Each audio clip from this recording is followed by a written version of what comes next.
Okay. All right. You have people going into a farm and talking to plants and treating plants, which seems like crazy stuff. But then what they're telling you after that is, yeah, the plants need to do a lot better. You have people talking to plants even in their homes. So you have research now that's saying that, and I would have discussed this, I think, last week or before last with you. You have research now where people have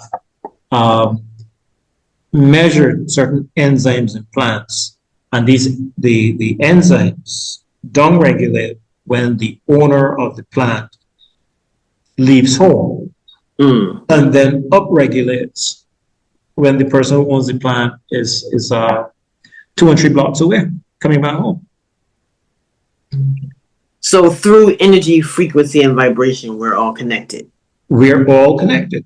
Okay. Through energy, frequency, and vibration, we're all connected.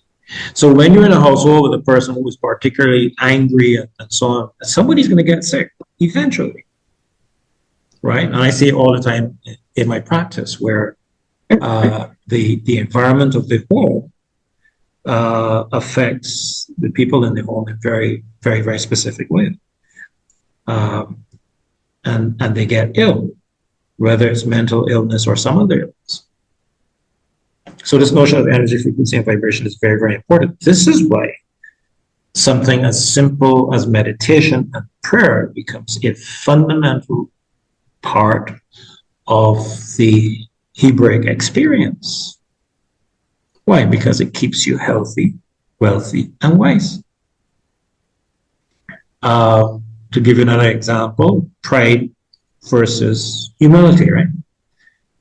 Pride has an energetic frequency, right? It has energy, and the energy from pride has frequency. Humility has frequency.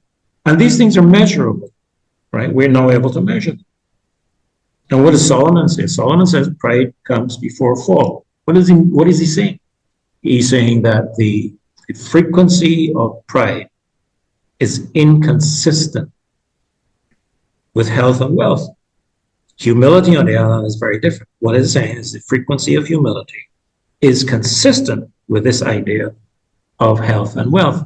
And so what Yah says is if you keep the teachings of the Torah, you're going to prosper. If you don't keep the teachings of the Torah, you will not prosper. Why? Energy, frequency, and vibration. It's not just by doing this, you know. It is the frequency and the energy and the constant repetition of that frequency and energy that begins to build the structures that we want, whether those structures are inside of our bodies or outside.